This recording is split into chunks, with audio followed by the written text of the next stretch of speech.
با سلام خدمت شما دوستان عزیز، بنده مهدی صدیقی نسب. توی این آموزش میخوام بگم که چطور میتونیم کانفیگ های OpenVPN رو داخل امتزیا اد کنیم و با کانفیگ های OpenVPN که داریم یوزر پسورد نباید داشته باشه.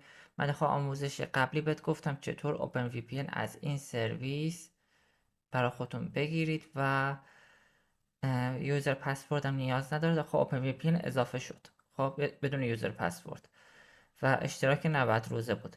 حالا هیچ فرقی هم نمیکنه که از اون سرویس که تو آموزش قبلی گفتم استفاده کنید یا از سرویس های دیگه که یوزر پسورد نمیدن و فقط اوپن VPN به شما میدن. خب هیچ فرقی نمیکنه، چون چند وقت پیشم یه ابزار درست کرده بودیم که یوزر پسورد نیاز نداشت و فقط یه فایل اوپن VPN میداد. خود ابزار خودمون بود، هیچ فرقی نمیکنه از اون استفاده کنی یا از این یا از سرویس های دیگه، هیچ فرقی نمیکنه و فقط فایل اوپن VPN یوزر پسورد نیاز نداشته باشه، همین فقط مهمه.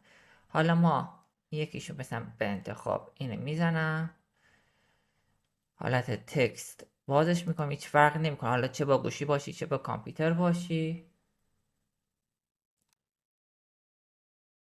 بیارمش ایور.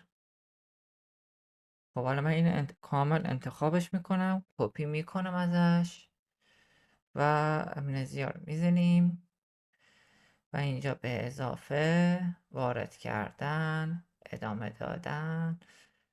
خب اتصال میزنیم. قبل که اتصال بزنیم اینجا داره میگه داری از کانفیگ اوپن وی پی ان استفاده میکنی، حواست باشه ها. خب میگم باش.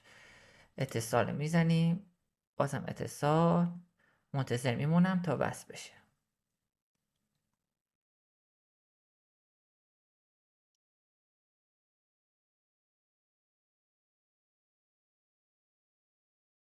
همچنان منتظریم.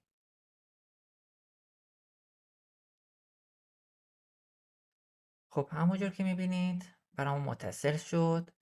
یه تست میزنیم باهاش.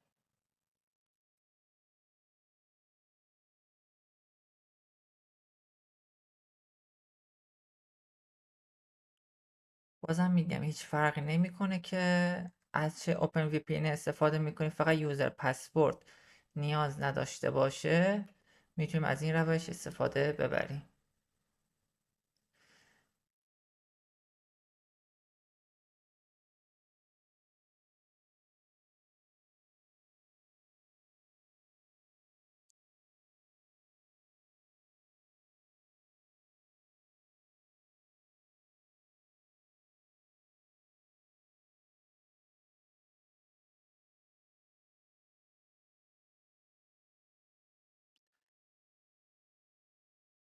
بله همونجور میبینید خیلی سریع برامون داره لود میکنه.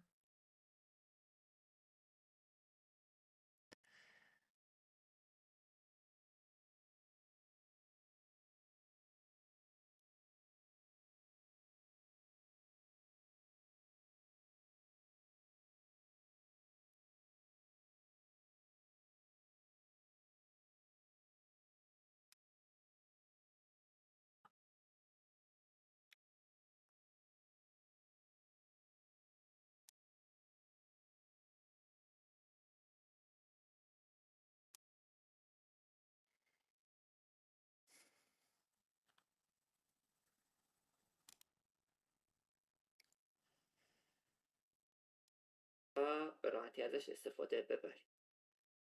یعنی ورکر یا پیجش یک به راحتی شما میتونید بخوام به توش آموزش بدم.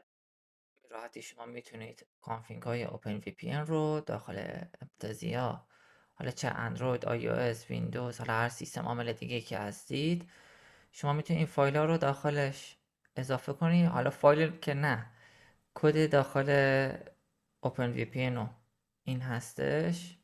بذار درست نشون بدم.